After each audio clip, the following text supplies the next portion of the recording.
Good evening, welcome to career point. BTech చదివిన తర్వాత future ఎలా ఉంటుంది, బీటెక్లో ఎటువంటి బ్రాంచ్ని సెలెక్ట్ చేసుకోవాలి, వీటి గురించి తెలియజేయడానికి మనతో పాటు Malla Reddy college group of engineering colleges doctor P John Paul గారు, ఈయన ప్రొఫెసర్ ఆఫ్ ఎంఆర్ఐటి. వీళ్ళని అడిగి మరిన్ని విషయాలు తెలుసుకుందాం. హలో అండి. నమస్కారం. ఇప్పుడు ఎంసెట్ రిజల్ట్స్ వచ్చేసాయి. ఇప్పుడు పేరెంట్స్ కానివ్వండి, స్టూడెంట్స్ కానివ్వండి, డైలమాలో ఉన్నారు, అంటే ఎటువంటి కాలేజ్ సెలెక్ట్ చేసుకోవాలి అనేసి. సో మీరు చెప్పండి, మీకు చాలా ఎక్స్పీరియన్స్ ఉంది కదా, సో ఎటువంటి కాలేజ్ సెలెక్ట్ చేసుకుంటే బెటర్ అంటారు? ఐఎమ్ దేర్ ఇన్ ద నేను ఒక 30 సంవత్సరాలుగా ఈ ఫీల్డ్లో ఉన్నాను. అందులో నార్మల్గా మొదటిగా వాళ్ళు బ్రాంచ్ సెలెక్ట్ చేసుకోవాలి. ఇప్పుడు always the tie comes between branch or college. కొంతమంది ఏమో కాలేజీని ప్రిఫరెన్స్ చేసి బ్రాంచ్ సెకండ్ చేస్తారు, కొంతమంది ఏమో బ్రాంచ్ సెలెక్ట్ చేసుకొని కాలేజ్ చేస్తారు. సహజంగా అయితే బ్రాంచ్ని సెలెక్ట్ చేసుకోవటం మంచిది. ఆ బ్రాంచ్ సెలెక్ట్ చేసుకునే దాంట్లో ఉన్న పారామీటర్స్ ఏంటంటే, మొట్టమొదటిగా జాబ్స్ గురించి ఆలోచిస్తారు, కానీ ఆ స్టూడెంట్ యొక్క ఇంట్రెస్ట్ గురించి ఆలోచించడం మంచిది. స్టూడెంట్కి ఇంట్రెస్ట్ లేనప్పుడు ఎన్ని జాబ్స్ ఉన్నా వాడు దాన్ని కంప్లీట్ చేయడండి. చాలామంది ఆ పొరపాటు చేస్తున్నారు. స్టూడెంట్ ఇంట్రెస్ట్ ఒకటి, స్టూడెంట్ ఇంట్రెస్ట్ ఉంది కదా అని చూస్తే జాబ్స్ కూడా ఉండాలి. So student taste opportunities out side, taste in side, opportunities out side. మూడవది వచ్చి అప్పుడు అతనికి ఉన్న స్కిల్ చూడాలి. కొంతమందికి they want to do bigger things, but వాళ్ళకి ఆ స్కిల్ ఉండదు. ఫర్ ఎగ్జాంపుల్ మ్యాథమెటికల్ బ్యాక్గ్రౌండ్ సరిగా లేదనుకోండి, అనవసరంగా కాంప్లికేటెడ్ బ్రాంచ్ తీసుకొని కాంప్లికేషన్లో పడిపోయి దాన్ని డిస్కంటిన్యూ చేసే ఛాన్స్ ఉన్నది. So first they let them choose a branch, then automatically the question comes which college. యాక్చువల్గా అయితే ఇవాళ మీకు branch choosing has become very easy because there are less number of branches. College choosing has become more difficult because more number of colleges. Yeah, exactly. So this has become a big question, and it is a very big difficult thing. On what parameters we have to take the college also, second discussion. Okay, కొంతమంది స్టూడెంట్స్కి branch selected branch రాకపోయినా కాలేజ్కి పేరు ఉంది, కాలేజ్లో campus placements బాగున్నాయి, చాలా చాలా ప్రీవియస్ ఇయర్స్ ఎక్స్పీరియన్స్ ఉంది, చాలా మంది స్టూడెంట్స్ చాలా బాగా పాస్ అవుట్ అయ్యారని చెప్తా ఉంటారు. సో అటువంటి సిచ్యువేషన్ వచ్చినప్పుడు స్టూడెంట్స్ ఎటువైపు తీసుకోవాలంటారు decision? So when there is a tie, నార్మల్గా కాలేజ్నే తీసుకోవాలి. ఎందుకంటే మోర్ కాలేజ్ ఉంది కాబట్టి we have to think more seriously on the college. Okay, less branches ఉన్నాయి కాబట్టి the discussion becomes very easy for the branch. Okay. So college choose చేసుకునేటప్పుడు parameters చాలా ఉంటాయి. ఒకటి బేసిక్గా ఆ కాలేజ్ చేసుకున్న ఇన్ఫ్రాస్ట్రక్చర్, కాలేజీకి ఇన్ఫ్రాస్ట్రక్చర్ ఒకటే కాకుండా అందులో ఉన్న ఫ్యాకల్టీ, తర్వాత అందులో ఉన్న ప్లేస్మెంట్స్ ఎలా జరుగుతున్నాయి, అవి మరి అక్రిడిట్ ఎలా అయినాయి. అంటే ప్రతి కాలేజెస్కి కొన్ని బాడీస్ ఉంటాయి, అక్రిడేషన్ బాడీస్ అని ఉంటాయి. ఎన్బిఏ అంటారు, national board of accreditation, NAAC అంటారు. ఇలాంటి కమిటీస్ కనుక అక్రిడిట్ చేస్తే ఆ కాలేజ్ ప్రొఫైల్ పెరుగుతూ పోతుంది. The first minimum accreditation is JNTU. Secondary accreditation is AICT. Then accreditation goes to NBA. Then goes to NAC. ఇలా ప్రోగా పైకి వెళ్ళి వాటి యొక్క ప్రొఫైల్ పెంచుతూ పోతుంది. సో స్టూడెంట్ కానీ పేరెంట్స్ కానీ ఆలోచించేటప్పుడు ఏఐసిటి అండ్ జేఎన్టీయూ ఆటోమేటిక్గా ఉంటేనే కాలేజ్కి అడ్మిషన్ ఇస్తారు. బట్ అందులో మళ్ళీ జేఎన్టీయూ వచ్చేళ్ళకి పర్మనెంట్ అప్లికేషనా ఎవ్రీ ఇయర్ అప్లికేషన్ చేసుకుంటున్నారనే కేసు కూడా వస్తుంది. పర్మనెంట్ అప్లికేషన్ అంటే కొంచెం ముందుకు వెళ్ళిపోవచ్చు. దెన్ ఎన్బి అయిపోయిందంటే ఇంకా కొంచెం ముందుకు వెళ్ళిపోవచ్చు. న్యాక్ అయిపోయిందంటే ఇంకా కొంచెం ముందుకు వెళ్ళచ్చు. కొంతమంది ఐఎస్ఓ కూడా చేసుకుంటున్నారు. That is a small thing, but that is also one of the parameter. ఇక లాస్ట్కి వచ్చేలేకి అటానమస్ అని అడుగుతారు. ఓకే, అటానమస్ అయితే ఇంకా కళ్ళు మూసుకొని తీసుకోవచ్చు. So this how normal admissions people take. So as I said, 1 by 1 ఇవన్నీ పారామీటర్స్ చెక్ అయిపోతుంటే let them go forward and take the admission to the extent of their rank. Okay, call తీసుకుందాము. Ramesh from Medak. Hello. Good evening madam. Hello madam. Good evening అండి, చెప్పండి, మీ question అడగండి. సార్తో మాట్లాడాలి madam. మాట్లాడండి sir. Good evening sir. చెప్పండి. నమస్కారం sir, నేను నర్సాపూర్ మెదక్ డిస్టిక్, మీరు బీవీఆర్ రెడ్డి కాలేజీకి వచ్చారు సార్. ఓకే. మా పాపది 34,000 వచ్చింది సార్ ర్యాంకు. ఓకే. అయితే మీకు సివిల్ ఇంజనీరింగ్ ఇష్టం ఉంది సార్. అదే పేరెంట్ గా కానీ మేము అదే సజెస్ట్ చేస్తున్నాము. పాప కూడా సివిల్ ఇంజనీరింగ్ ఉన్నది. అయితే జాబ్స్ ఎలాంటి ఆపర్చునిటీస్ ఉంటాయి సార్, కొద్దిగా దాని గురించి చెప్పండి. గత కొన్ని సంవత్సరాలుగా, ఫర్ ఎగ్జాంపుల్ 2008 వరకు సివిల్ బ్రాంచెస్ కాలేజెస్లో చాలా తక్కువ ఉండే. 2008 నుంచి గవర్నమెంట్ ఒక పాలసీ పెట్టింది, ఖచ్చితంగా సివిల్ కానీ మెకానికల్ కానీ ఎలక్ట్రికల్ ఈ మూడింటిని సర్వీస్ కోర్సెస్ అంటారు. ఈ 3 బ్రాంచ్ల్లో ఒక బ్రాంచ్ తీసుకుంటేనే మిగిలిన బ్రాంచెస్కి మేము పర్మిషన్ ఇస్తామనే రూల్ గవర్నమెంట్ పెట్టేసింది. ఆ విధంగా సివిల్కి చాలా ఇంపార్టెన్స్ పెరిగింది 2008-9 నుంచి. ఇప్పుడు సివిల్స్కి చాలా స్కేర్సిటీ ఉంది. జాబ్స్లో కూడా జనం తక్కువ ఉన్నారు. మీరు ఇంజనీరింగ్ కాలేజెస్లో ఫ్యాకల్టీగా పోవాలన్నా తక్కువ ఉన్నారు. ఎక్కడ ఈవెన్ సాఫ్ట్వేర్ కంపెనీస్లో కూడా జనం తక్కువ ఉన్నారు. కాబట్టి మీరు సంతోషంగా ధైర్యంగా వెళ్ళిపోవచ్చు. సో ఫస్ట్ కాలేజెస్ గురించి డైలమాలో ఉంటారు. నెక్స్ట్ వచ్చేసి బ్రాంచెస్ గురించి. But A his branch question is, about the branch. Branch only. Okay, civil తీసుకోవాలా, కంప్యూటర్ సైన్స్ తీసుకోవాలా, లేకుంటే ఎలక్ట్రానిక్స్ అండ్ కమ్యూనికేషన్ తీసుకోవాలా అనేసి. సో మీరు ఏం చెప్తారు? జనరల్గా ఏం చెప్తామనంటే బ్రాంచెస్ తీసుకునేటప్పుడు పర్టికులర్గా చాలా పారామీటర్స్ ఉన్నప్పటికీ ఫస్ట్ జాబ్ గురించి ఆలోచిద్దాం. ఎందుకంటే ఒక సామెత ఉన్నది, అంతం గురించి ఆలోచించి ఆది స్టార్ట్ చేయమంటారు. So think of the destination and start the beginning. So వాళ్ళ డెస్టినేషన్ వచ్చి అల్టిమేట్గా జాబ్ అవుతుంది. జాబ్ వచ్చినప్పుడు దెన్ ఆటోమేటిక్గా జాబ్స్ దేంట్లో ఎక్కువ ఉన్నాయంటే 2 రకాల జాబ్స్ వస్తాయి. ఒకటి ప్రైవేట్ జాబ్స్ అంటారు. You call it as a software, you call that kind of jobs, we call them as private jobs. Then you call government jobs, దాన్ని మనం పబ్లిక్ సెక్టర్ జాబ్స్ అంటాం, పిఎస్యు అని అంటాం దాన్ని. సో పిఎస్యూస్కి వెళ్ళాలని కోరుకున్న వాళ్ళు ఆ బ్రాంచెస్ ఎక్కువ చూజ్ చేసుకోవాలి. ఉదాహరణకు మెకానికల్, సివిల్, ఎలక్ట్రికల్కి గవర్నమెంట్ జాబ్స్ సహజంగా ఎక్కువ ఉంటాయి.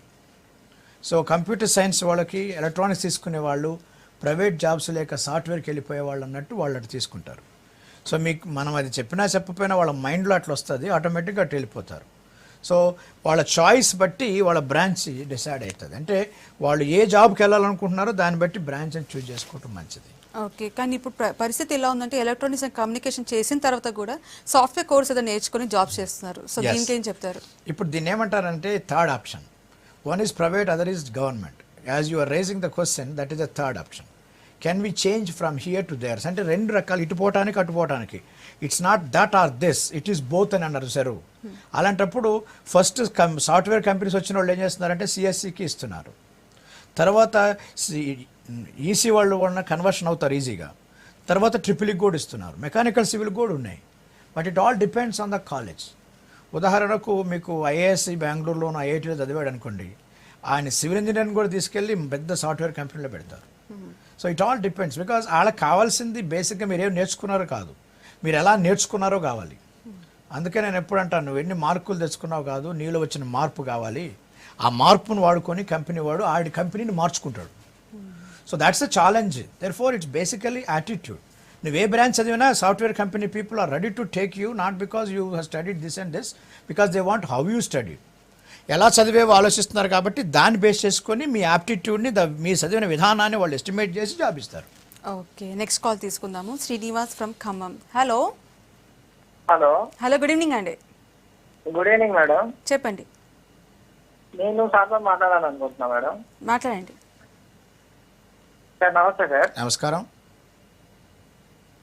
సార్ ఏంటంటే పెట్రోల్ కెమికల్ ఇంజనీరింగ్ ఎలా ఉంటుంది సార్? అది మన తెలంగాణ ఎక్కడ ఉన్నాయి సార్ మన కాలేజెస్? పెట్రోలియం కాలేజెస్లో అయితేనండి గవర్నమెంట్ కాలేజెస్లో ఉన్నది, జేఎన్టీయూ కాకినాడలో ఉన్నది, తర్వాత ఐఐటీస్లో బాగా ఉన్నది. ముఖ్యంగా మైనింగ్ కాలేజెస్ ఉంటారు చూసారు, అందులో చాలా ఎక్కువ ఉంటుంది. ప్రైవేట్ కాలేజెస్లో కూడా ఉన్నది. సో దేర్ ఫోర్ నేనేమంటున్నానంటే, మీకు పెట్రోలియంలో మాత్రం ఆపర్చునిటీస్ చాలా బాగున్నాయి. దాంట్లో ఇంకా మంచి మాట ఏంటంటే శాలరీ అయితే చాలా ఎక్కువ ఉన్నది. మీరు ఈసీఈ, సిఎస్సి వాళ్ళందరికన్నా ఆల్మోస్ట్ డబల్ ఉన్నది. సో మీకు ఆ ర్యాంకు, మీకు ఆ ఇష్టం ఉంది కాబట్టి. కాకపోతే కొంచెం సేఫ్టీ గురించి ఆలోచించమని చెప్తారు. మైనింగ్ అనండి, మీరు పెట్రోలియం అనండి, కొంచెం సేఫ్టీ మెజర్స్ తీసుకోవాల్సి వస్తుంది. దానికి మీరు మెంటల్గా ప్రిపేర్ అంటే దాన్ని తీసుకోవడం చాలా మంచిది. ఏ ఇంజనీరింగ్ కాలేజ్ సెలెక్ట్ చేసుకోవాలన్నా దానికి క్యాంపస్ ప్లేస్మెంట్స్ ఉన్నాయా లేదని చూసుకుంటారు. సో మల్లారెడ్డి కాలేజ్లో ఎలా ఉంటాయి campus placements? Malla Reddy college of group of, this not one college, it's a group of colleges. ఇందులో కూడా మాకు అటానమస్ కాలేజెస్ ఉన్నాయి. సో అటానమస్ కాలేజెస్ 2 ఉన్నాయి. అటానమస్ కాలేజెస్లో బేసిక్గా ఈ ప్లేస్మెంట్ అనే పాయింట్లోనే అటానమస్ చాలా ఇంపార్టెంట్ రోల్ ప్లే చేస్తుంది. ఉదాహరణకు ఆ ప్లేస్మెంట్కి సూటబిలిటీ గురించి సిలబస్ మార్చుకోవాలి. ఆ ఫ్లెక్సిబిలిటీ అటానమస్లోనే ఉంటుంది. సో అటానమస్ కాలేజెస్ ఉన్నాయి మా దగ్గర. సో అలా సిలబస్ని, వాటి జాబ్స్ గురించి ఆలోచించి వాళ్ళతో మాట్లాడి వాళ్ళు ఏం సిలబస్ పెట్టమంటున్నారు industry, that is called campus and company interaction. ఈ ఇంటరాక్షన్ తీసుకొని ఆ ఫీడ్బ్యాక్ తీసుకొని సిలబస్ సెట్టింగ్ దగ్గర నుంచే మార్చుకుంటూ వెళ్ళిపోతున్నారు. కాబట్టి ప్లేస్మెంట్స్ అక్కడ బాగున్నాయి. మిగిలిన కాలేజెస్లో కూడా there are every college campus. ఉదాహరణకు ఇప్పుడు ఫైనల్ ఇయర్ ఇంకా స్టార్ట్ కాలేదు. ఇప్పుడు మేమున్న కాలేజీలో MRIT Mallareddy institute of engineering and టెక్నాలజీలో జూలై ఫస్ట్ వీక్లోనే సాఫ్ట్వేర్ కంపెనీ ఇంటర్వ్యూస్ పెట్టేస్తున్నారు.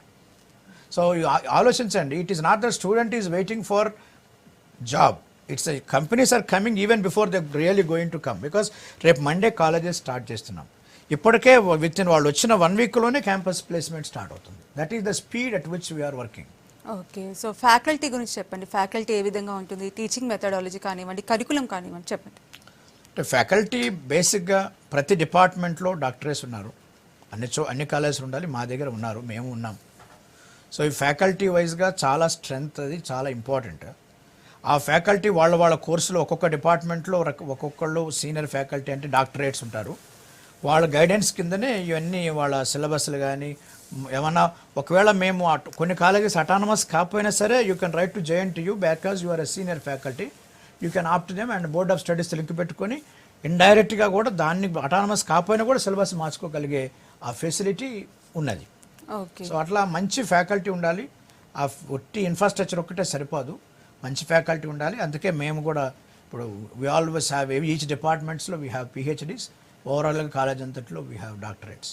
ఓకే, సో ఫైనల్ ఇయర్లో కంపల్సరీ ప్రాజెక్ట్ చేయాలి. సో మీరు ఎటువంటి హెల్ప్ చేస్తారు స్టూడెంట్స్కి? ప్రాజెక్ట్స్ కానివ్వండి, ఇంటర్న్షిప్స్ కానివ్వండి. ఫైనల్ ఇయర్లోనండి వాస్తవానికి 2 ప్రాజెక్ట్స్ చేయాలి. మీరు అన్నట్టు ఒకటి కాదు, అది మినీ ప్రాజెక్ట్ చేయాలి, మేజర్ ప్రాజెక్ట్ చేయాలి. మేము యాక్చువల్గా యూనిక్గా మా కాలేజీలో మేము చేస్తున్నది ఏంటంటే బయట అయితే చేస్తున్నారో లేదో నమ్మకం ఉండలేదు. సో వీఆర్ చాలా acres of land building infrastructure వేసి చిన్న రూమ్లకి వెళ్ళి చేసుకుంటున్నారు. అందుకనే మేము మా కాలేజీలోనే స్టార్ట్ చేసినాం. బికాస్ మీ ఫ్యాకల్టీ సరిపోయే వాళ్ళు ఉన్నారు, సీనియర్స్ ఉన్నారు, ఆ PhDs ఉన్న వాళ్ళు ఉన్నారు. కాబట్టి మా కాలేజీలోనే మా కళ్ళ ముందే ప్రతి స్టూడెంట్కి గైడ్ చేస్తున్నాం, both mini projects and major projects. అప్పుడు ఏమవుతుందంటే కనీసం వాళ్ళు చేశారన్న ధైర్యం అవుతుంది, లేకపోతే బయటకు పోతే ఏమవుతుందో తెలియట్లేదు. సర్టిఫికేట్స్ వస్తున్నాయి, ఏదో తీసుకొస్తున్నారు, ఏదో చేస్తున్నారని ఆ ప్లేస్మెంట్స్కి మేము బాగా ప్రిపేర్ చేస్తున్నాం అన్నట్టు. సో ఈ మినీ ప్రాజెక్ట్స్ కానీ మేజర్ ప్రాజెక్ట్స్ కానీ క్యాంపస్లోనే చేయించడం వలన స్టూడెంట్కి ఖచ్చితంగా చేపిస్తాము, వాళ్ళకి ఖచ్చితంగా నాలెడ్జ్ వస్తుంది, పేరెంట్స్కి ధైర్యం ఉంటుంది, వీళ్ళు ఎక్కడెక్కడ రోడ్డు మీద తిరగట్లేదు, కాలేజీలోనే చేస్తున్నారని. ఓకే, నెక్స్ట్ కాల్ తీసుకుందాము. హలో. హలో, నమస్కారం మ్యామ్. నమస్తే అండి, చెప్పండి, మీ క్వశ్చన్ అడగండి. సార్ నమస్కారం సార్. నమస్కారం అండి. సార్ మా పాప వాస్తవిలో చదువుతున్నా సార్, అటానమస్ కాలేజే. అవును, తెలుసు. IT ఫస్ట్ ఇయర్ చదువుతుంది సార్ ఇప్పుడు. అయితే CSCకి మీరు అంటే సాఫ్ట్వేర్ ఫీల్డ్ పోవాలంటే CSC అంటున్నారు కదా, అయితే ITకి మన ఫ్యూచర్ ఉందా సార్? ఇప్పుడు ఆల్రెడీ అడ్మిషన్స్ అయింది, that's good. This is we are talking about how to take admission, no problem because you have entered. వాస్తవానికి అయితేనండి CSCకి ITకి సిలబస్ పాయింట్ ఆఫ్ వ్యూలో 10% డిఫరెన్స్ కూడా లేదు. కానీ కొంచెము అవేర్నెస్ లేకపోవటం వల్ల అలా ఫీల్ అవుతున్నారు తప్ప ఇండస్ట్రీలో మాత్రం అంత తేడా ఏం లేదు. ఒకవేళ మీరు అవుట్ సైడ్ ఇండియా పోతే IT is more important than CSC అయిపోయింది. ఇండియాలో కొంచెం ఆ అండర్స్టాండింగ్ ఇంకా రాలేదు, IT ఈజ్ సంథింగ్ లెస్సర్ అనే ఫీలింగ్లో ఉన్నారు. కానీ అది సిలబస్ పాయింట్ ఆఫ్ వ్యూలో కానీ మేము ఇచ్చే ట్రైనింగ్లో కానీ వీటన్నిటిలో దృష్టిలో చూస్తే అది సేమే ఉంటుంది, మీరు భయపడాల్సిన అవసరం లేదు. సో బీటెక్ అయిపోయిన తర్వాత చాలామంది స్టూడెంట్స్ జాబ్స్కి వెళ్ళిపోతారు, కొంతమంది MTech ప్రిపేర్ అవుతారు, కొంతమంది MSకి ప్రిపేర్ అవుతారు. సో ఈ 4 ఇయర్స్లో ఎలా ప్లాన్ చేసుకోవాలంటారు స్టూడెంట్స్కి బ్రైట్ ఫ్యూచర్ ఉండడానికి? ముఖ్యంగా మీరు వచ్చిన ఆ MS ఉంది చూసారా, ఇందాక మనం అంతాన్ని చూసి ఆది చూజ్ చేసుకోమన్నాం. మనం చేసిన పారామీటర్స్లో ఆ MS గురించి మాట్లాడలేదు, ఇప్పుడు మీరు తీసుకొచ్చారు దాన్ని. ఆ MSని ఆలోచించే వాళ్ళకి ముఖ్యంగా అవుట్ సైడ్ జాబ్స్ వచ్చేవి కొంచెం రివర్స్లో ఉన్నది. ఉదాహరణకు ఇక్కడ కంపెనీస్ అన్నాను చూసారా, 3 service courses, mechanical, civil, electrical, ఇవి ఎక్కువ గవర్నమెంట్ జాబ్స్ ఉంటాయనే ఫీలింగ్ ఉన్నది, అది వాస్తవం. అదే మీరు బయటకు పోతే రివర్స్ ఉన్నది, computer science has become the top. దాని ఎఫెక్టే సాఫ్ట్వేరు, దాని ఎఫెక్టే ఇప్పుడు కాలేజెస్లో computer science. So that's what international market is going in to the software hitech city, that is coming in to our college, there for it happened.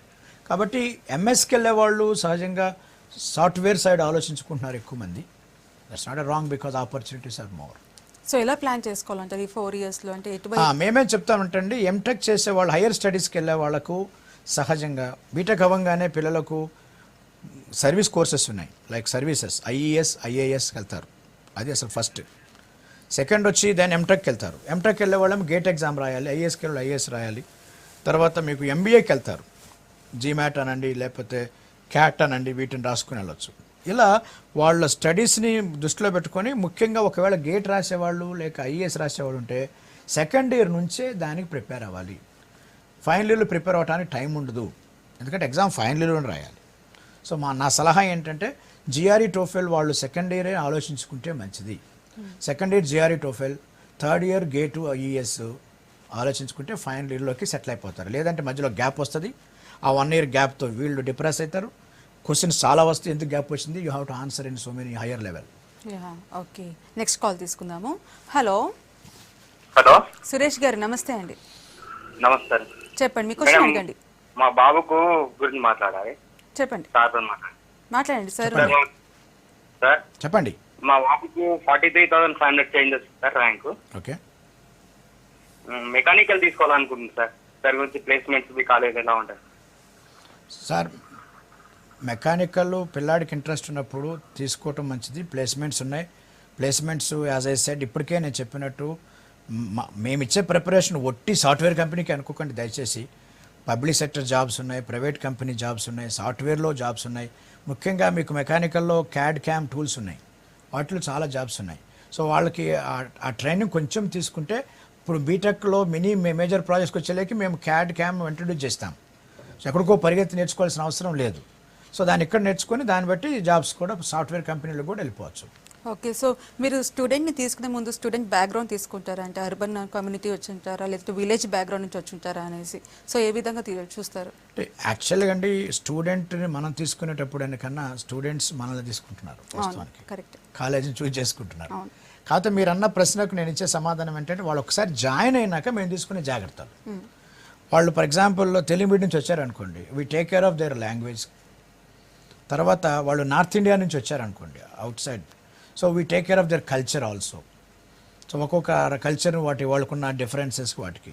తర్వాత మా దగ్గర చాలా హాస్టల్స్ ఉన్నాయి కాబట్టి వాళ్ళకి ఆడపిల్లలకు ముఖ్యంగా ఏమీ భయం లేదు. ముఖ్యంగా ఇప్పుడు కమింగ్ ఇయర్కి అసలు ఆడపిల్లలకు సెపరేట్గా హాస్టల్ కట్టిస్తున్నారు. సో ఇప్పుడు ఆల్రెడీ హాస్టల్స్ ఉన్నాయి. ఇంకా ఒక్క ఆడపిల్ల హాస్టల్కి అన్ని కాలేజీలు ఆడపిల్లకి ఇప్పుడు కంబైన్ ఉన్నది. ఒట్టి ఆడపిల్ల కాలేజ్ కూడా ఉంది మా దగ్గర. So we have Malla Reddy institute of women.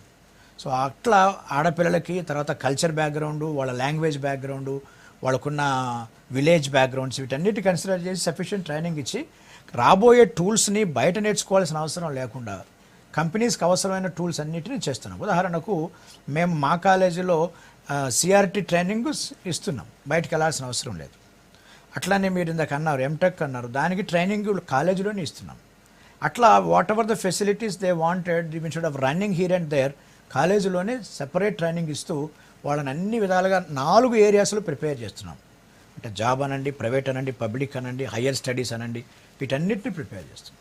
Okay, Mallareddy college గురించి చెప్పండి. స్పెషల్ ఫీచర్స్ ఏంటి, అడిషనల్ బెనిఫిట్స్ ఏంటి స్టూడెంట్స్కి? బేసిక్గా ఇందులో 27 years నుంచి ఉన్న అకాడమిక్ బ్యాక్గ్రౌండ్తో స్టార్ట్ చేయబడింది. తర్వాత చాలా నంబర్ ఆఫ్ కాలేజెస్ని highest colleges, highest input students ఉన్న క్యాంపస్ ప్రస్తుతం మన ఆంధ్రప్రదేశ్లో, ఇండియాలో కూడా ఇదే. This is called biggest hub. ఆ ప్లేస్ చూస్తే చాలా చిన్నగా ఉంటుంది ఆ ఊరు, but the whole hub is students are there. Almost 30,000 students are there. So that itself is almost like మా కాలంలో చూసుకుంటే స్టేట్ అడ్మిషన్స్ అని ఎక్కడే ఉన్నట్టున్నాయి. సో అలాంటి అడ్మిషన్స్ ఉన్నాయి కాబట్టి అలాంటి ఇన్ఫ్రాస్ట్రక్చర్ ఉన్నది. సో అక్కడే యాజ్ ఐ సెడ్ అటానమస్ కాలేజీలు ఉన్నాయి. So they want some autonomous colleges they can join out of this 8-9 colleges that we have. ఇందులో అండర్స్టాండింగ్ ఏంటంటే because there is big hub, it's almost like a software hub. ఇప్పుడు hitech సిటీలో ఉన్నప్పుడు engineering students అక్కడ ఉన్నారు, వీళ్ళందరూ డైరెక్ట్గా అక్కడికి వస్తున్నారు. Most of the software companies ఒకసారి మల్లారెడ్డి గ్రూప్కి వెళ్తే చాలామంది దొరుకుతారు, మంచి వాళ్ళు తీసేసుకోవచ్చు అనే ఆశ అట్లా వచ్చేసింది ఇప్పుడు. సో క్యాంపస్ ప్లేస్మెంట్స్ వాళ్ళు చాలా ఇంట్రెస్ట్ చూపిస్తున్నారు. మేము వాళ్ళు ఎంటబడే కన్నా వాళ్ళు మా ఎంటబడతారు అనకూడదు, but they are showing interest. Okay, ఎంటబడతారు అంటే వాళ్ళకి కోపం వస్తుంది. That's the brand value. That's a brand value. That's a brand value that we have developed, and that's what happening now. Student goes by name. Mallareddy అనగానే they go by name. తర్వాత వాళ్ళ seniors హ్యాపీగా ఉంటేనే కదండి juniors join అయ్యేది. So it is a student recommendations or student reference has become more than anybody consultants. So we don't have any consultants. Students directly will join. మా స్టూడెంట్సే మా దగ్గర join చేస్తారు. It's best because they got admissions jobs వీటన్నిటి బట్టి ఈ background వల్లనే admission స్మూత్గా వెళ్ళిపోతుంటాయి. Okay and next most of the colleges are permanently affiliated. Okay almost all colleges in our group permanently affiliated. అంటే ఆ పర్మనెంట్ అఫిలేట్ ఎప్పుడు ఇస్తారంటేనండి, there are so many rules join to you. అవన్నీ satisfy అయితే కానీ permanent affiliation ఇవ్వరు. కాబట్టి అన్ని సాటిస్ఫై చేస్తే ఇన్ఫ్రాస్ట్రక్చర్లో కానీ ఫ్యాకల్టీలో కానీ సాటిస్ఫై చేస్తేనే వాళ్ళు పర్మనెంట్ అఫిలేషన్ ఇచ్చారు. ఓకే సో పర్మనెంట్ అఫిలేషన్ ఉన్న కాలేజెస్ ఎన్బిఏ అక్రిడేషన్ ఉన్నాయి, న్యాక్ ఉన్నాయి. కాబట్టి ఇన్ని ఉన్నప్పుడు యాజ్ ఐ సెడ్ ఒక్కొక్క దాన్ని దాటుకుంటూ వస్తే జాయిన్ అయిపోవచ్చు అని చెప్పి నేను చూశారు. ఇట్లా అన్ని వాళ్ళు కోరుకునే పారామీటర్స్ అన్నీ ఉన్నాయి. They can easily enter in to the college and come to Malla Reddy. Okay next call తీసుకుందాము. హలో హలో హలో నమస్తే అండి, మేడం. చెప్పండి. TV volume madam. తగ్గించి మాట్లాడండి. మేడం టీవీ వాల్యూమ్ తగ్గించి మాట్లాడండి. అలాగే మేడం. హలో అడగండి, మీ క్వశ్చన్ అడగండి. హలో వాళ్ళు తెచ్చు. హలో హలో చెప్పండి, సార్ నమస్తే మేడం. చెప్పండి మీ క్వశ్చన్ అడగండి. అది సార్ నమస్తే సార్. నమస్కారం. సార్ అది మా బాబుకి 31,112 ర్యాంక్ వచ్చింది సార్. ఓకే బాబుకి బీటెక్ లో మన కాలేజీలో సిఎస్సి దొరుకుతుంది సార్. సార్ ఈసారి కొన్ని పారామీటర్స్ ఉన్నాయి. I think you know after bifurcation డెఫినెట్గా మన దగ్గర దొరుకుతుంది. మీరు ఏ కాలేజీ మీరు బ్రాంచ్ దొరుకుతుంది, మీరు వచ్చి ఎంక్వైరీ చేయండి, తర్వాత మీరు ఆప్ట్ చేయండి. ఇప్పుడంతా వెబ్ కౌన్సిలింగ్ కదా. ఇందులో పారామీటర్స్ ఏంటంటే లాస్ట్ టైం ఏమో ఇద్దరు కలిసి ఉన్నప్పుడు 2 స్టేట్లు కలిసి ఉన్నప్పుడు ర్యాంక్స్ ఎక్కువ వచ్చేది, ఇప్పుడు తక్కువ ర్యాంక్ వస్తుంది. తర్వాత అందులో కొన్ని 15% లోకల్ నాన్ లోకల్ వెళ్ళిపోయినాయి, ఆడపిల్లలు వెళ్ళిపోయినాయి. కాబట్టి మీరు దయచేసి చాలా కాలేజెస్ మా ఉన్న కాలేజెస్ అన్నీ పెట్టండి, అందులో ఖచ్చితంగా దొరుకుతుంది. అంతేగాని 1-2 బెటర్ అనుకోండి, then there you may not get a chance. So ఒక కాలేజ్ సెలెక్ట్ చేసుకున్న తర్వాత మళ్ళీ వేరే కాలేజ్లో సీట్ వచ్చింది అనుకోండి, స్లైడింగ్ అలా చేసుకోవచ్చు అంటారా? వేరే కాలేజ్లో అడ్మిషన్ పొందొచ్చు అంటారా? అంటే గవర్నమెంట్ రూల్ ప్రకారంగా ఇట్ ఈస్ దేర్ స్లైడింగ్. దాన్ని కౌన్సిలింగ్లో వెబ్ కౌన్సిలింగ్ అయినాక if they want change they can go for it. Okay thank you so much అండి. ఇది ఇవాళ career point. Keep watching V6 news.